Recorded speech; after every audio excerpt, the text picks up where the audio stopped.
Hello guys, आज का हमारा टॉपिक है आइसोमेरिज्म। आज हम देखेंगे क्षमा व्यवस्था, देखेंगे organic compound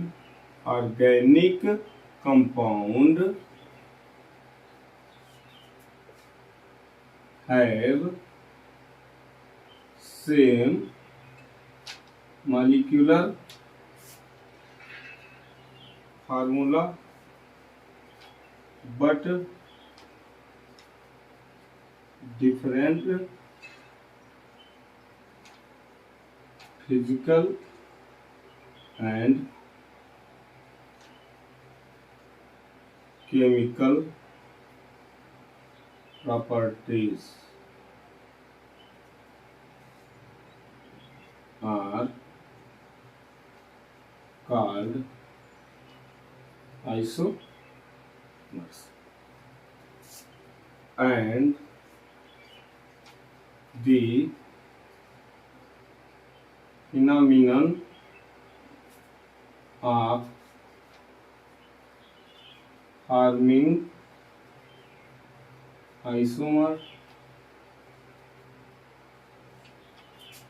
is called isomerism.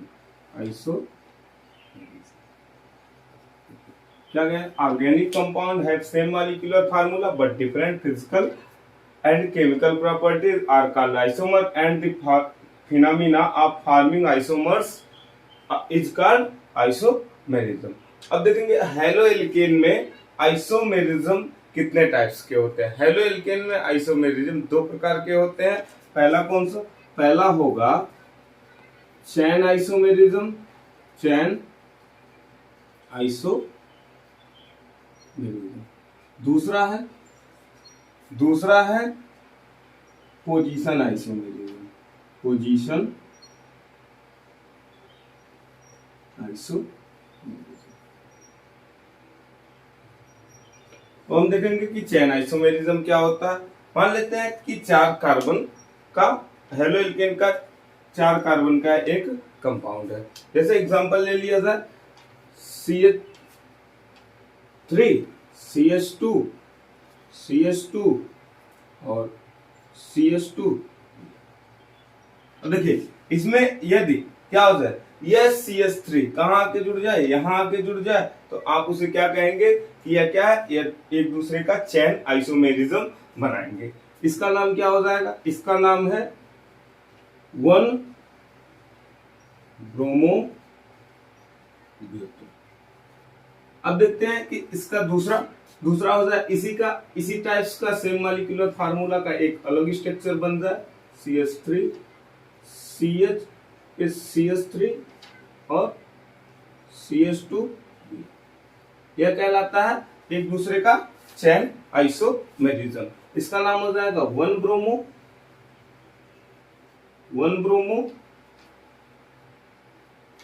2 methyl bromide, sorry propane, 2 methyl propane. यह दोनों एक दूसरे के चैन आइसोमेरिज्म कहलाते हैं। अब देखते हैं पोजीशन आइसोमेरिज्म क्या होता है। तो पोजीशन आइसोमेरिज्म में देखेंगे कि यदि कोई कार्बन की चेन में हैलोजन ग्रुप जुड़ा हो, हैलोजन ग्रुप उस पोजीशन से हट के दूसरे पोजीशन पे आके जुड़ जाए, तो उसी को हम क्या कहते हैं? पोजीशन आइसोमेरिज्म कहते हैं। देखते हैं पोजीशन आइसोमेरिज्म क्या होता है। एग्जांपल CH3 CH2 यदि यह है कि 1 ब्रोमो प्रोपेन है। अब इस वन पोजीशन से ब्रोमीन ग्रुप क्या हो जाए, यहां से हट के यहां आ जाए, तो इसी को हम क्या कहते हैं? Position isomerism. अब देखते हैं CH3 और CH3 हो जाएगा और पोजीशन ब्रोमीन चेंज कर लेगा, अपना ब्रोमीन पोजीशन को चेंज करेगा, तो नाम हो जाएगा, इसको हम क्या कहेंगे? इसको कहेंगे पोजीशन आइसोमेरिज्म। और इसका नाम हो जाएगा 2 ब्रोमो प्रोपेन हो जाएगा। तो अब हम पढ़ चुके चेन आइसोमेरिज्म और पोजीशन आइसोमेरिज्म के बारे में। अब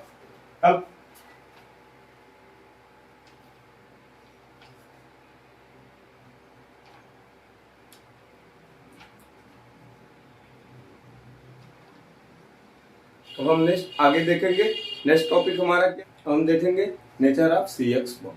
तो nature of C X bond में क्या होता है, सी एक्स का मतलब, सी का मतलब होता है कार्बन और एक्स का मतलब होता है हेलोजन। आप जानते हो कि सी का मतलब होता है कार्बन और एक्स का मतलब होता है हेलोजन। आप देखेंगे कि इसमें जो हेलोजन की इलेक्ट्रोनिगेटिविटी होती है, विद्युत ऋणात्मकता जो होती है वह ज्यादा होती है अपेक्षाकृत किसके, कार्बन के। देखिए हेलोजन की इलेक्ट्रोनिगेटिविटी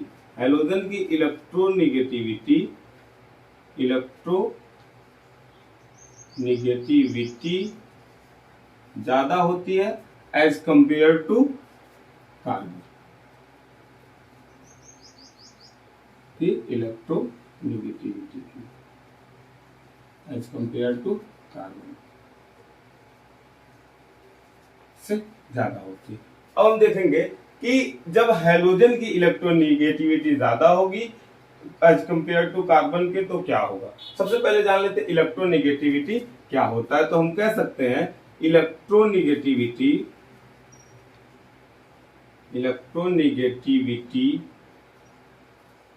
क्या होता है, तो देखेंगे इलेक्ट्रॉन टू अट्रैक्ट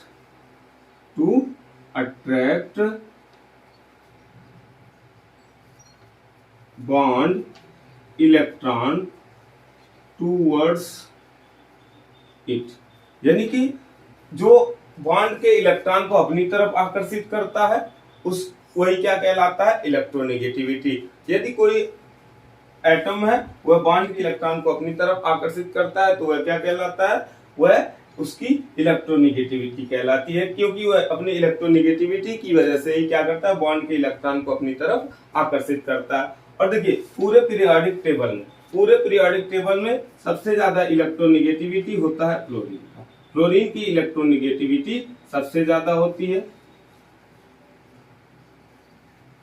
निगेटिविटी सबसे ज्यादा होती है, कितनी, 4 होती है। क्लोरीन की इलेक्ट्रोनिगेटिविटी ज्यादा होती है, 4 होती है।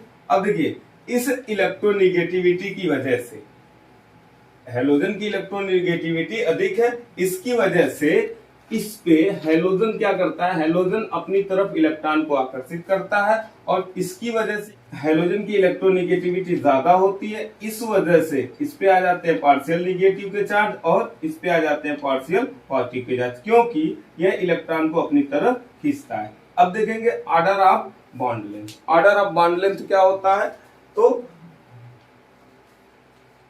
ऑर्डर ऑफ बॉन्ड,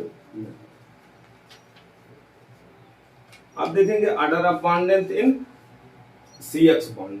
तो CX बॉन्ड में ऑर्डर ऑफ बॉन्ड लेंथ क्या होगा, आप पीरियोडिक टेबल में ऊपर से नीचे जाने पे क्या होता है, पीरियोडिक टेबल में ऊपर से नीचे जाने पे साइज, एटम का साइज क्या होता है, बढ़ता है, एटम का साइज बढ़ता है। पीरियोडिक टेबल में ऊपर से नीचे जाने पर एटम की साइज बढ़ती है। इसी प्रकार से आप कह सकते हैं कि क्लोरीन से लेके आयोडीन तक एटम का साइज क्या होगा, बढ़ेगा। तो इसके ऑर्डर क्या लगेगा, हेलोजन के प्रति ऑर्डर ऑफ बॉन्ड लेंथ लगेगा CF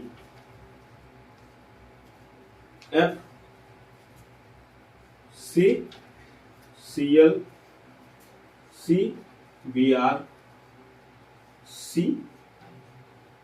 तो साइज क्या होगा, ऑर्डर ऑफ बॉन्ड लेंथ क्या लगेगा, साइज जैसे जैसे ऊपर से नीचे चलने पे बढ़ता है तो ऑर्डर ऑफ बॉन्ड लेंथ यह हो जाएगा, बॉन्ड की लंबाई यह हो जाएगी, ऊपर से नीचे चलने पे बढ़े। हम लोग देख लिए ऑर्डर ऑफ बॉन्ड लेंथ। हम देखेंगे कि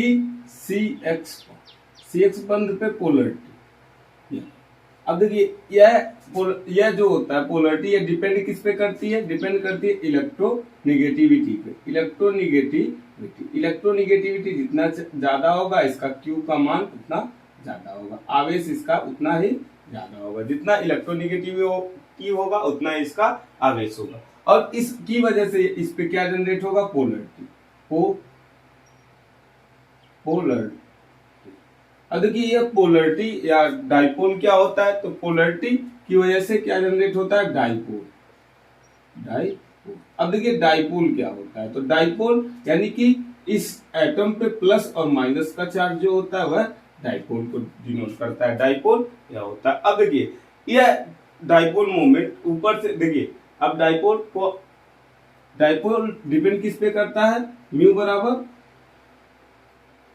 क्यू इंटू डी पे, डिस्टेंस पे, म्यू बराबर क्यू इंटू डी पे। तो देखते हैं, तो सबसे पहले हम देख लेंगे कि इसका बॉन्ड डिसोसिएशन एनर्जी क्या होगा। तो बॉन्ड डिसोसिएशन एनर्जी क्या होगा उसको देख लेते हैं, फिर इसको देखेंगे।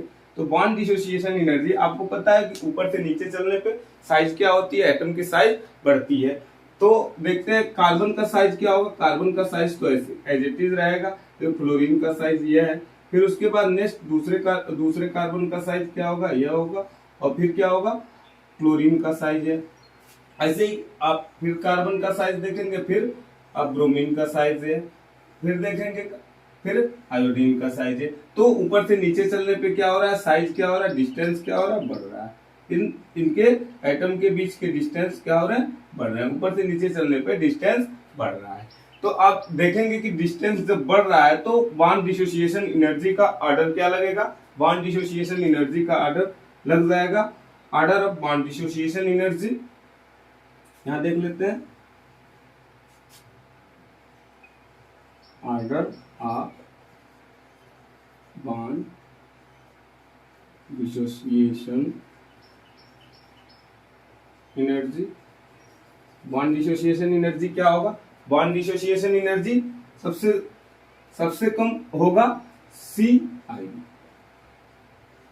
बढ़ता हुआ क्रम लगाते हैं, सबसे कम होगा CI में, फिर होगा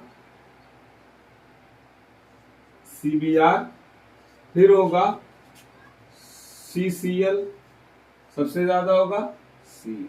तो इस इलेक्ट्रोनिगेटिविटी इसकी ज्यादा होगी तो उसको बंध को तोड़ने के लिए ज्यादा ऊर्जा की जरूरत पड़ेगी, इसलिए बॉन्ड डिसोसिएशन एनर्जी सबसे ज्यादा उसकी होगी। अब हम देखेंगे नेक्स्ट आगे देखेंगे कि डाइपोल मोमेंट। तो इसका डाइपोल मोमेंट क्या होगा, डाइपोल मोमेंट का ऑर्डर क्या होगा। तो डाइपोल मोमेंट का ऑर्डर डिपेंड किस, डाइपोल मोमेंट कैसे निकलता है, Q इंटू डी से। यहाँ देखिए Q यानी कि इलेक्ट्रोनिगेटिविटी है, आवेश इसका होता है, और D इसका डिस्टेंस होता है, इसके बीच का डिस्टेंस होता है। तो देखिए यहाँ तो क्या है, डिस्टेंस काम किया, डिस्टेंस क्या है, इलेक्ट्रोनिगेटिविटी ऊपर से नीचे चलने पे क्या हो रही है, घट रही है, तो इसका बॉन्ड डिसोसिएशन एनर्जी क्या हो रहा है, घट रहा है। तो डाइपोल मोमेंट का ऑर्डर क्या होगा, तो डाइपोल मोमेंट का ऑर्डर होगा, ऑर्डर कुछ इस टाइप से होना चाहिए, ऑर्डर होना चाहिए CF, क्योंकि इलेक्ट्रोनिगेटिविटी सबसे ज्यादा इसकी होगी, तो जितनी ज्यादा इलेक्ट्रोनिगेटिविटी होगी फिर उतनी ही ज्यादा क्या होगी, जितनी ज्यादा इलेक्ट्रोनिगेटिव उतनी ज्यादा इसका डाइपोल मोमेंट होगा। तो CF की सबसे ज्यादा इलेक्ट्रोनिगेटिविटी होती है, इसलिए इसका डाइपोल मोमेंट क्या होना चाहिए, सबसे ज्यादा होना चाहिए। फिर होगा CCl, फिर होगा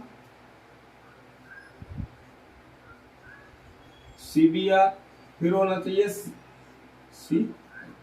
यह होता है, लेकिन यह नहीं होता है, लेकिन यह क्या होता है, नहीं होता है, यह गलत हो जाता है, इसमें एक्सेप्शन है। अब देखेंगे कि यह क्या हो जाता रहा है, यह गलत हो जाता है। यह जो इसका डाइपोल मोमेंट हो जाएगा वह क्या हो जाएगा, वह हो जाएगा इस टाइप से CCl, और फिर होगा CF, फिर होगा CBr, फिर हो जाएगा Cl। यह इसका डाइपोल मोमेंट हो जाएगा। तो ऐसा क्यों होता है, तो ऐसा इसलिए होता है कि यहाँ देखिए यह जो क्लोरीन होता है, यह एज कंपेयर टू क्लोरीन में क्या होता है, इलेक्ट्रॉन रिपल्सन ज्यादा होता है, जबकि क्लोरीन में क्या होता है, इसका इलेक्ट्रॉन रिपल्सन क्या होता है, कम होता है। इसलिए कह दिया गया कि इसका जो डाइपोल मोमेंट होता है वह ज्यादा होता है एज कंपेयर टू इसके। इसलिए ऑर्डर क्या लगेगा, यह लगेगा डिक्रीजिंग ऑर्डर, यह हो जाएगा इसका बॉन्ड डिसोसिएशन एनर्जी का। डिस्टेंस कम है तो यहाँ देखिए इलेक्ट्रोनिगेटिविटी वाला फैक्टर काम कर गया है, यहाँ इलेक्ट्रोनिगेटिव वाला फैक्टर काम कर रहा है, इसलिए क्या हो रहा है, ऑर्डर क्या हो रहा है। लेकिन ऐसा नहीं होता, ऐसा नहीं होता, क्यों? क्योंकि यहाँ एक्सेप्शन है इसमें, तो आप कह सकते हैं कि यहाँ इलेक्ट्रोनिगेटिविटी वाला फैक्टर ना काम करके यहाँ डिस्टेंस वाला फैक्टर काम कर गया, यहाँ डिस्टेंस वाला फैक्टर काम कर गया। तो देखिए डिस्टेंस में क्या है, डिस्टेंस इसका ज्यादा है, इसलिए यहाँ कह दिया गया कि डिस्टेंस ज्यादा है, तो इसकी जो है यह इसका जो डाइपोल मोमेंट है वह क्या होता है, ज्यादा होता है एज कम्पेयर टू इसके, इसलिए यह यहाँ क्या काम कर गया, यहाँ डिस्टेंस का फैक्टर काम कर गया। जबकि यहाँ क्या है, यहाँ इलेक्ट्रोनिगेटिव वाला फैक्टर ही काम में है, तो ऑर्डर इसका क्या हो जाएगा, यह इसका ऑर्डर हो जाएगा। अब आपको अगर जो यह समझ में आया हो तो प्लीज वीडियो को शेयर और सब्सक्राइब कर दीजिएगा।